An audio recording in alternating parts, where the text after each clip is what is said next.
A firm owned by Venezuela could be allowed to take over one of this country's top voting machine firms.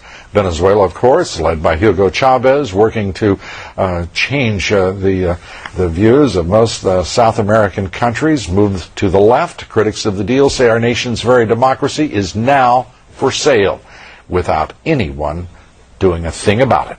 Kitty Pilgrim reports.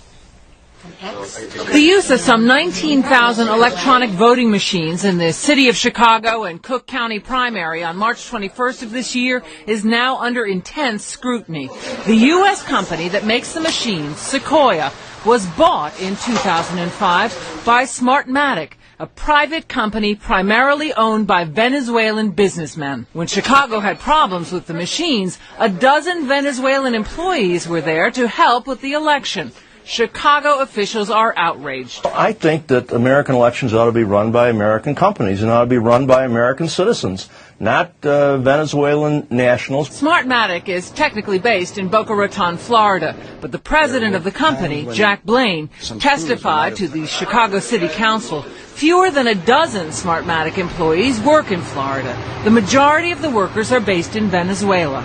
Watchdog groups question why U.S. voting machines would be under the control of citizens of another country, especially a country whose own election process is highly suspect. We believe this is a national security issue. There is no way that companies belonging to non-U.S. corporations should have access to our elections.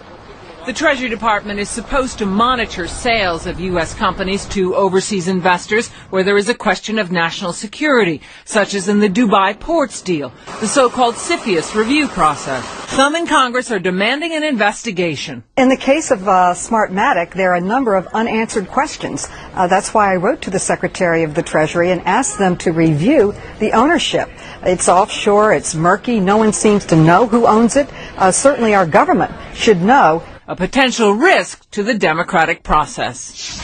Now, we called the Treasury Department to ask if the sale of Sequoia in 2005 had been reviewed or not.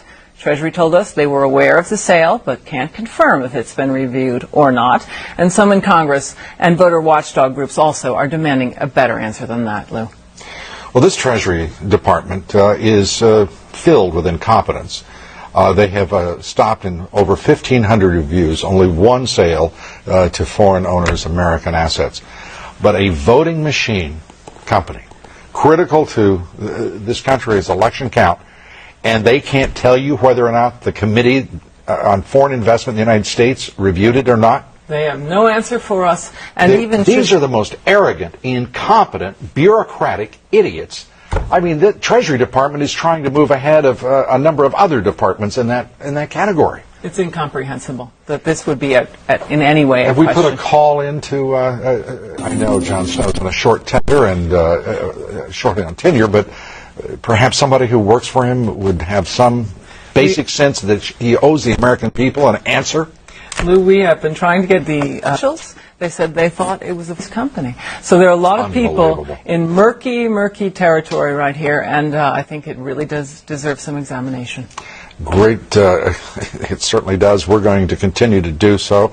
I think we need to tip our hat to the Congresswoman. She did a marvelous job in looking into this, and hats off to her. At least somebody is trying to make some sense. This administration, call the White House. Let's find out the answer so this audience knows exactly what's going on by Monday evening. And this is ridiculous.